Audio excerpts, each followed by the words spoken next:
আপনাকে ছোটবেলা থেকে মনে করানো হয় যে তোমরা পারবে না, অথবা পরিবারে যতটুকু সুযোগ সুবিধা থাকে আমরা চেষ্টা করি আমার ছেলে সন্তানটিকে দিতে, মেয়ে সন্তানটিকে না। এর কারণও আছে, আমার তো সামর্থ্য থাকতে হবে। আমার যদি সামর্থ্য থাকে একটি বাচ্চাকে পড়ানোর, আমি তখন কিন্তু আমার দুটো সন্তানের ভিতরে ছেলে সন্তানটাকে বেছে নিই যে সেই পড়ুক, মেয়ে যতই যোগ্য হোক না কেন। যদি আমার কর্মসংস্থান থাকে, যদি আমি অর্থনৈতিকভাবে স্বাবলম্বী হই, তাহলে কিন্তু আমি আমার দুটো সন্তানকে স্কুলে পাঠাতে পারবো। আমরা চাই সেরকম একটি বাংলাদেশ গড়তে, যেন আর কখনো কোনো ছোট বাচ্চা তার বাবার সামর্থ্য নেই জন্য স্কুল কলেজে ভর্তি হতে পারবে না, প্রাইভেট পড়তে পারবে না, এরকম যেন না হয়। আমরা চাই এমন একটি বাংলাদেশ গড়তে যে আমার যে ভাইটি অথবা যে ভাইটি যোগ্যতা, বোনটি যোগ্যতা আছে, মানে তারা সরকারি চাকরি পাবে এবং তারা শুধুমাত্র তার নিজের পরিবার না, দেশকে সমৃদ্ধ করবে। আমাদের নিজেদের বেশ কিছু কাজ আছে।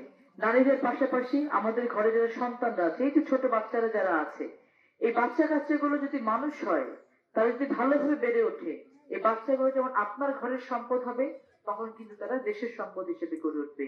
কিন্তু এই বাচ্চাটা যদি বিপথে যায়, এই বাচ্চাটা যদি মাদকাসক্ত হয়, এই বাচ্চাটা যদি অসৎ সঙ্গে পড়ে, তাহলে সে যেমন আপনার পরিবারের জন্য বোঝা হবে, ঠিক তেমনি কিন্তু দেশের জন্য বোঝা হবে।